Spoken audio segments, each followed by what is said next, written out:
Hello and welcome, it's time for a quick and short shortcut tutorial. I made one years ago, but that one was a bit too short. I'm going to show you more things. First up, how to download Shotcut. You just go to shotcut.org, go to the download page, and here pick either. Both are the same, just pick the one that has better speed for you, between Mirror 1 and Mirror 2. And then I recommend you get the 64-bit Windows portable zip if you have 64-bit Windows, otherwise get the 32-bit Windows portable zip. You can also get the installer if you like to have stuff in your start menu. I prefer to have a portable, easy to swap. I'm working with version 18.05.08. If you get a newer one, it's probably for the best. Once you extracted Shotcut, you can just go in the folder and find the shotcut.exe. Probably the .exe is not shown, but you just double-click this thing, and then there it is. First things first, make sure to remember that you can always click on View and Restore Default Layout, which will restore this window. In case you cannot find buttons, or maybe you accidentally made a toolbar disappear, just use Restore Default Layout. Alright, so let's get started with the project. I'm just gonna get these files. We got some transparent images, one logo, one arrow. We got some photos in non-standard aspect ratio. We got some photos in 920 by 1080 resolution.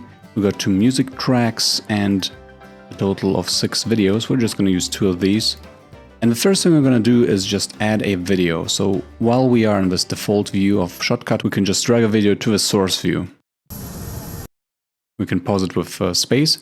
And I'm just going to enable the timeline and drag the video from the source view to the timeline. I'm going to make this a bit bigger. Here we go. And we can click around the timeline to jump around the time. We can do this by clicking on this time scale at the top or on gray space under the clips. Mouse wheel and control mean zooming out. Mouse wheel and shift allow us to increase and reduce the height of the clips or tracks. For left-right scrolling, we have to use the scroll bar currently. We can also use this for zooming. We're just going to cut this video. For this, we're going to have to find the places where we want to cut. Here, let's start it here. So we're going to just press this button, split at playhead, or we can use S on the keyboard. And we're going to delete this part either by right-clicking and then pressing remove. Or if I undo this with Ctrl Z, we can also just press the delete key on our keyboard, but then we have this space remaining, so that one we can remove by right-clicking it and pressing remove. We're going to do another cut. Let's do it here, just pressing S. And I'm just going to, let's see, yeah, let's do this. We can just reduce the video length by dragging a side of it, an edge of it, and we can reposition it by dragging it around the timeline. So here it is. I'm going to cut off here, S, and just going to remove this part. Next up, because if you listen to this,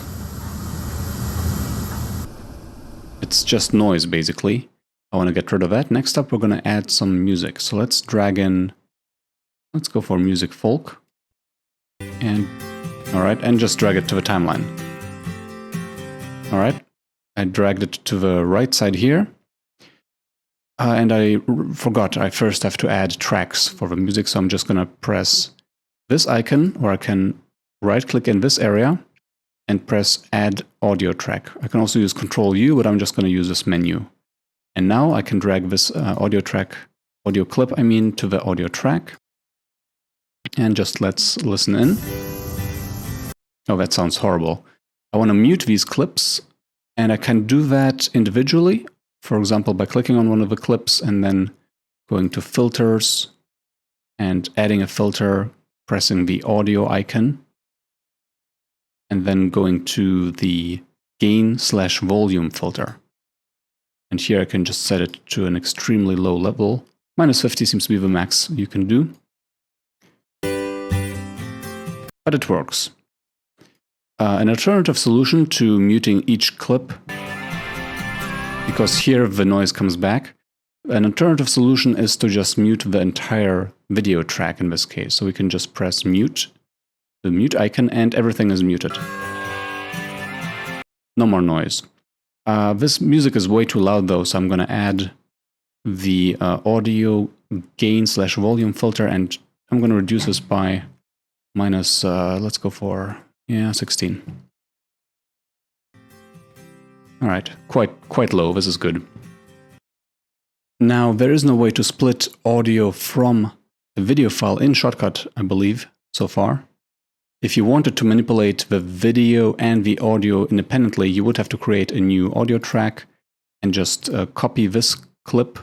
So we can just press the clip and then press copy or Control-C, then select the track where we want to paste it, and just paste it in there. So now we can still have the audio, perhaps we want it somewhere else. Just so you know, in this case we don't really want it, so I'm just going to remove it with the delete key on my keyboard, and I'm going to remove this track. Remove track by right-clicking it. Alright, so back to normal. We can also resize audio by dragging it, or split it with the S key while it's selected, and then deleting the rest. I'm just going to drag it over here. And zoom in. I think snap doesn't work perfectly in Shotcut yet. So let's move a playhead over here and drag this. Come on, playhead, stay away. I'm just going to drag this perfectly. All right, perfect. And I just use the home key to jump to the very left of this entire timeline. I can use the end key. It's also called pause end, but home and end are the global jumpers, so to speak. All right, what we're going to do now is we're going to add an image. And for that, I want a new video track. So I'm going to add a video track. Control-Y would be an option. And I'm going to use this image, the logo. Our fun zoo trip, that doesn't really apply. Let me create a new one real quick. Here we go. Let's just drag this one in and drag it again to the timeline, this time to the topmost. And here if we play this back, we basically have a very simple intro or logo at the beginning.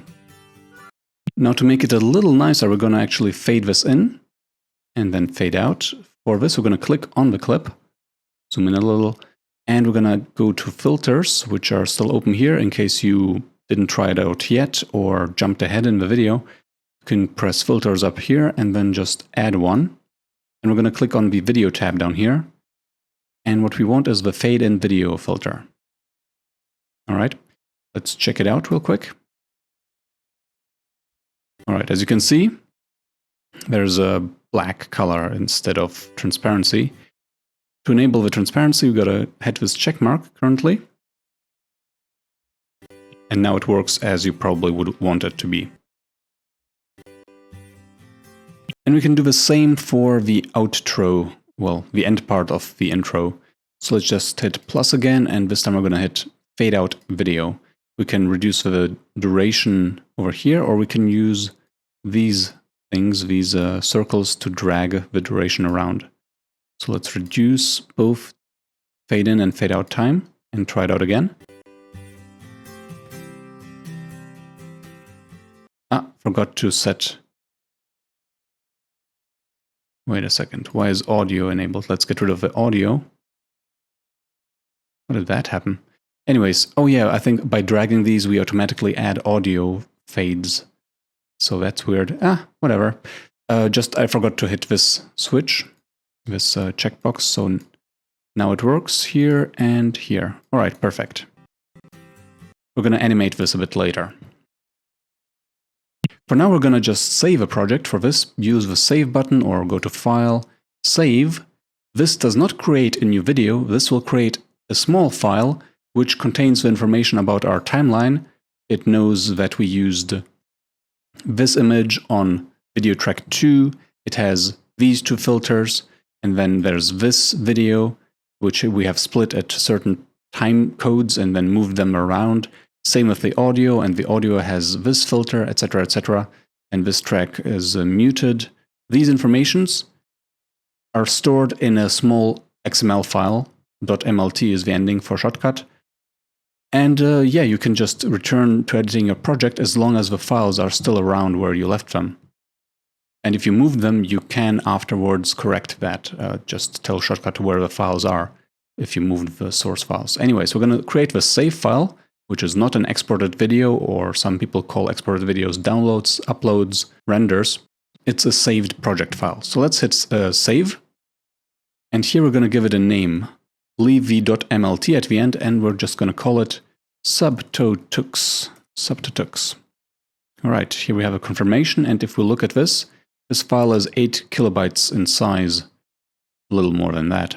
If we now shut down Shotcut and then start it again, all we have to do is go to Open File, and then we can select this file, the .mlt file, and it will restore our project. And as you can see, all the stuff we configured is still there. The music is there, the video tracks and audio tracks are there, the fade-ins. Right, so that's it for saving and loading projects. Now we're going to continue with making the project a bit more complex. We're going to add more video, more audio.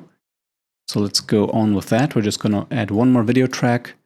I'm going to use it. Oh, that's a loud one. That one definitely needs to be muted, but this video track is already muted, so that's good.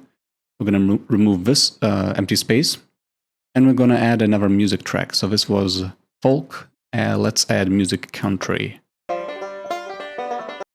All right. So what we're going to do is we're just going to cut the music.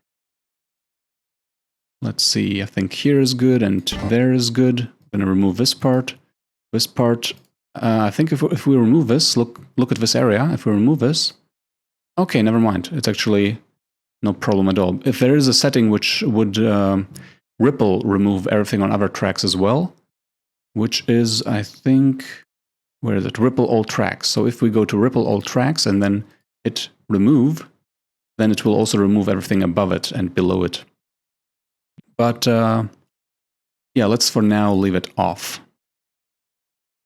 And we're going to extend this clip back to its a bit more of its length, and we're going to reduce this a little more.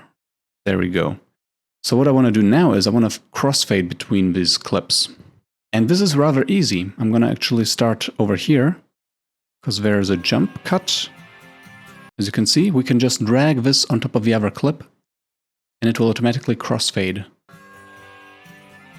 Now that is nice.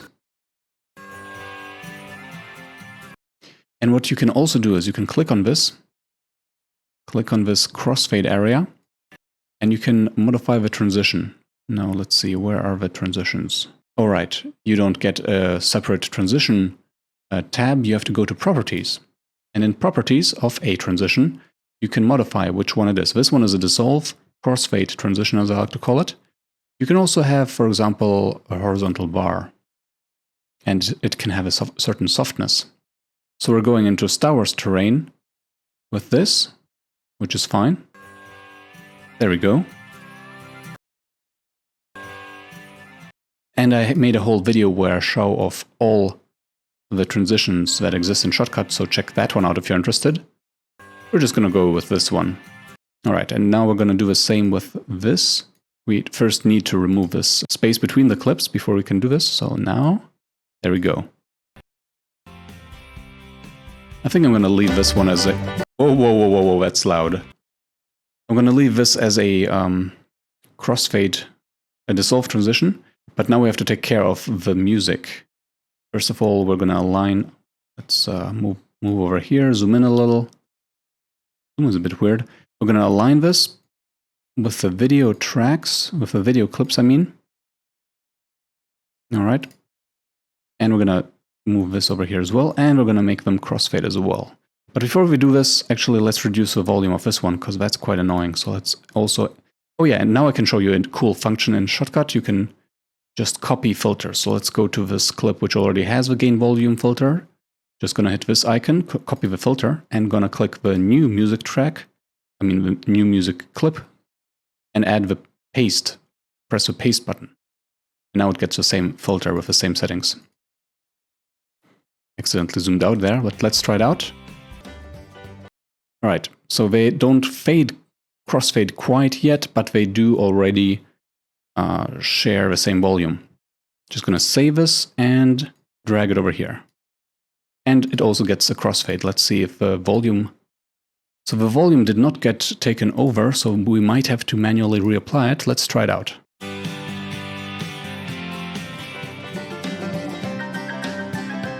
Looks like it worked pretty good.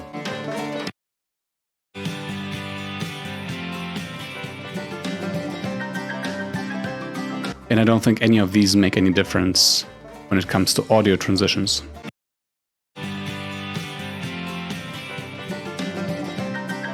Alright, so that worked nicely. Now let's take a look at more things you can do in Shotcut. Yeah, I think we're going to use this clip. Yeah, I think you can tell by the frequency of a light flash. You can tell what speed it is. So let's now try out something different. We're going to split this and we're going to modify the speed of this end clip. For this, we go to Properties, which you can access through over here. If it isn't available yet, we're going to just widen it. And in here, we have a speed setting. We can just set this to 2, for example. And the clip will automatically reduce its length by half, because now everything is faster in here. And it's blinking twice the speed. We can also do this at 4. Oh boy, etc., etc. You cannot enter negative numbers, so you cannot reverse time yet in Shotcut.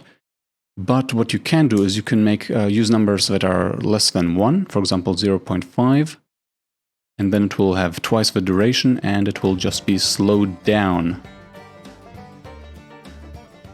Right. And of course, this is for slow-mo effects. And of course you can do this with audio as well. So let's just split the audio right here. You can use Alt right, Alt left. I mean the arrow keys on the keyboard. If you use them, you can just jump to cuts. Extremely useful. So now we're going to hit S, and this clip, this music clip, also has this setting. Let's try it out at double speed first. Oh boy, I don't think it works well with volume. Anyways, let's try a 0.5 as well.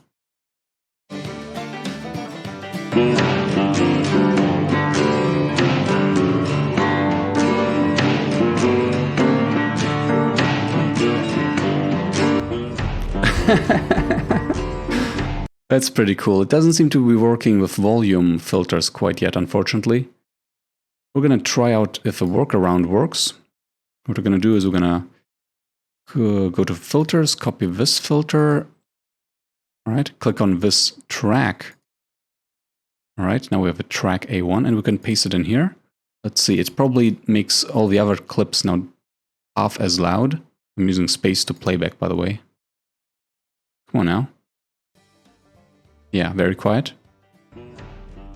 Alright, so this did in fact work to reduce the volume of this clip. Hopefully it will work in the output as well. I will have to report a bug, but for now we can just, since we kind of want the same level setting for all the clips on the audio track, we can probably just remove this. Although this one doesn't have it visible, so that might be a problem. Oh well, oh well, oh well. Simpler solution might be to add another audio track, just a workaround. So here's the audio track, and we can just move these clips down. And now everything should be back to...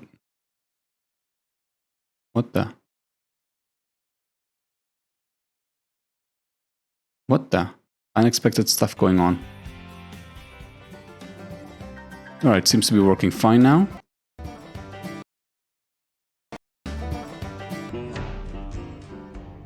Alrighty, so that is it for speeding up and slowing down video and audio in Shotcut. Very nice. We're just going to get rid of this part, and I have to warn you, slow down, speed up, these can cause issues. You might want to add these at the very end of your project. Speaking of which, let's save this.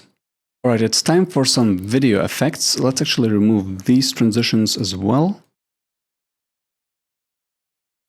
And move this clip on top of another clip. So now it will be blocked. Oh boy, let's mute this one as well. Alright, cool. The music, I guess we're gonna keep it and crossfade over here.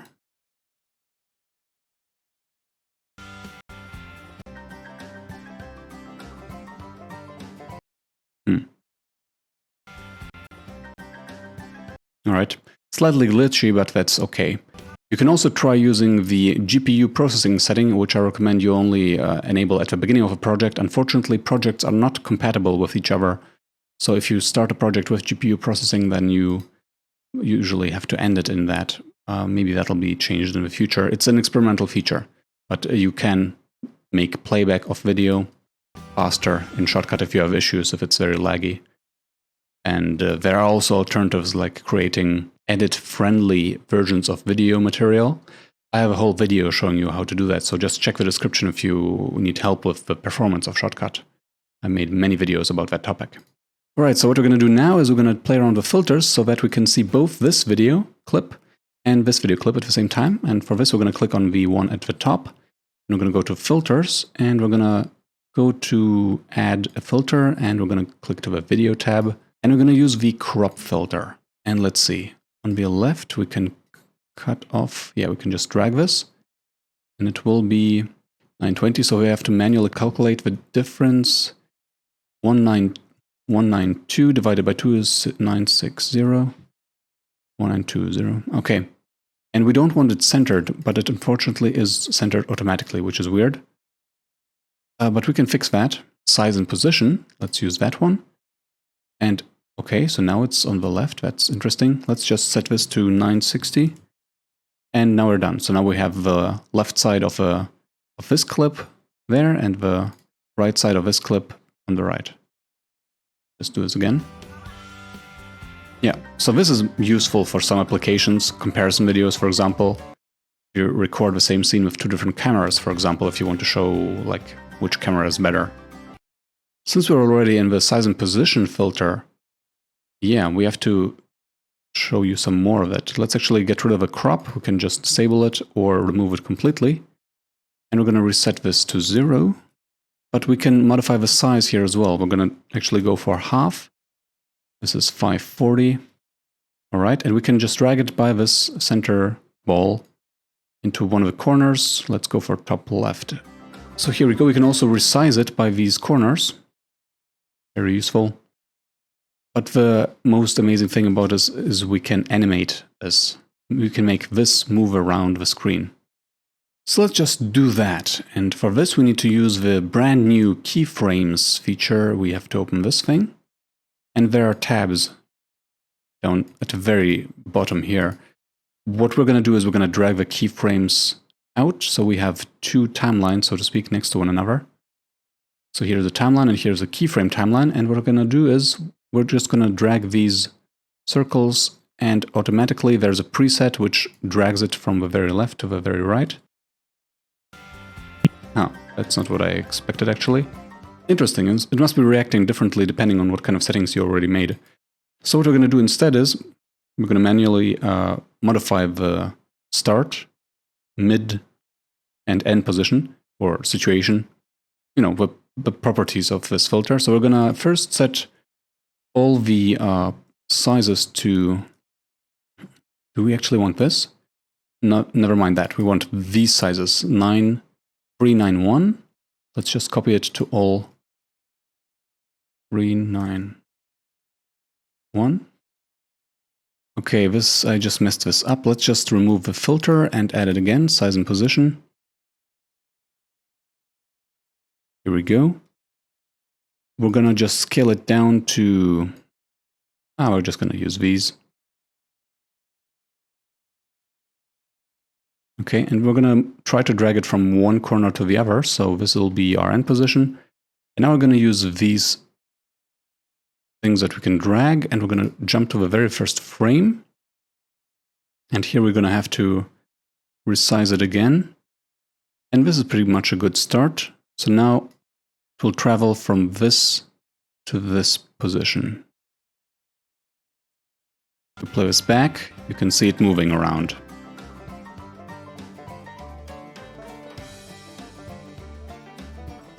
All right. And the cool thing is if you just apply this, where is it, the size and position filter to an image, and you just drag these circles, then you will automatically get a pretty okay animation. At least you should be getting it. Let's see. Okay, so in this case, the numbers don't get applied immediately, so we have to jump to the beginning here and set this to -1920.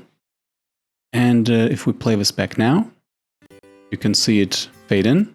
And if we jump to the very end and enter 1920, it all depends on the size of the image and size of a frame. Then we have it moving out and fading in, and at the same time moving out and fading out at the end. So that's how easy you can make a simple animation in Shotcut. Alright, so we have progressed quite a bit. Let's now export this. Let's press the export button, which will allow us to export or render the video. Some people call it upload or download because they are just used to mobile phone terminology, I suppose. Render and export, that's the safe bet if you're talking about creating a new video file from one or multiple video files and graphics and audio files. A video file that you can play back in your video player, that you can upload to YouTube. It will be a big file compared to the project file, and you will be able to view it in a video player without needing the source files anymore. This is what we're going to do. We're going to render or export it. And I just recommend you hit the export file button without clicking anything else. If you clicked something by accident, you might want to just save a project and restart Shotcut and load the project again. Or you can just go to YouTube. That has pretty good presets. And you can also go into details if you happen to know anything about the technicalities of a video file. If you have some specific needs about resolution or frames per second. If you want to set a different codec, you want to try out libx265 for whatever reason. If you need a better or lower sample rate, these are all available to you. But all you need to do as a beginner is press export file. First up, let's try to import an image sequence that is multiple images that have specific numbering at the end. And sequence that we can just import as an animation. We're just going to copy this path. And now we're going to go to the playlist, just enable it. And we're going to go to File, Open File, and we're going to go into the image sequence folder, open this one, and we're going to drag it. And while we click it and go to Properties, we can hit this image sequence. And now it's reloading the image sequence. Should be done now, I think. If we go back to a playlist and drag it into the timeline, then apparently, okay, I guess it doesn't get saved. So we have to, after we added the image to a timeline, we have to add image sequence again. And now it gets recalculated, and now we can see the animation. It is quite laggy. It would be better if I use GPU acceleration, I'm sure, but it does work. Nice. So we can now basically replace this intro.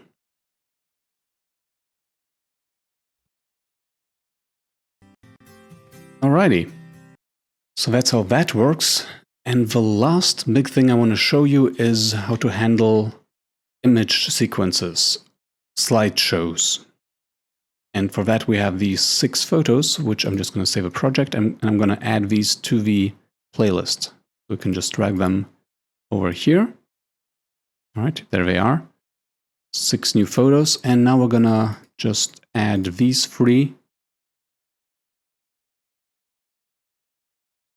Okay, Shotcut is blocking, so let's just save a project and restart Shotcut. We can also just drag this .mlt file onto the Shotcut exe. That should work fine. Yeah, there we go. And now I can drag them in here. Just going to do it like this. And also these 3, which have non-standard aspect ratio and resolution. And we're just going to quickly handle how to make them smaller, or actually fit the screen. And I'm just going to remove the space between all of these. We can also get rid of a keyframes panel. Remove this. We can get rid of jobs. And here we have this image clip, this image clip, this image clip, and then the problem start. Black borders on the left and right. We have some big borders here. We have this thing at the bottom that we don't really want to see, and these borders at the left and right. But for these here, we can just drag them on top of another and create these crossfades. Let's just zoom in a little. There we go. We can extend the music if we want. All right. And now before... Oh, what happened to the music there? Now that's a weird effect. For now, let's mute it. We're going to handle that later, perhaps. For now, let's figure out how to handle this situation, and I think it's rather easy. We just add the filter size and position. Here it is. Actually, in this case, it's even simpler. We can just use the rotate filter and use the scale parameter to scale in. We can have an offset if we want to reposition the center a little. That works well here. In here, we're gonna actually do the same thing. Let's add the rotate filter, zoom in quite a bunch. And, oh, there is a limit on how much we can zoom in. Let's get rid of that. Instead, let's add the size and position filter. We can distort the image, which we really shouldn't be doing. Fill, I guess, is not what we want. Oh, fit, sure, that's what we want. Make it centered. And we're just going to increase the size to, oh, we can just increase numbers to whatever.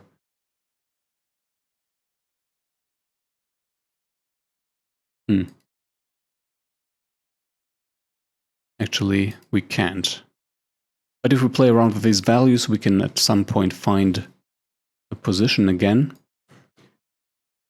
Let's set it to 8888, 8888, back to 5000. All right, and now we have to manually adjust the position. I think I'm nearly done. Yeah, this is what I wanted. And finally, this one, we're just gonna, we're just gonna use a zoom filter. Where are you? Sorry, I meant the rotate filter with a scale setting. And change the offset a little, and perfect. And now we can just drag them on top of another again for all those crossfades. For all those transitions, which we can also manipulate by clicking on the transition again, clicking on properties, and then setting it to diagonal top right, for example. So here we go. Oh, that's pretty. This is how you can make a slideshow with photos. Right. So please subscribe to this channel to support it. I hope this was useful. If you have any questions, write in the comments below this video. Also check out my other shortcut tutorials, and good luck with your video project. Until next time, ciao!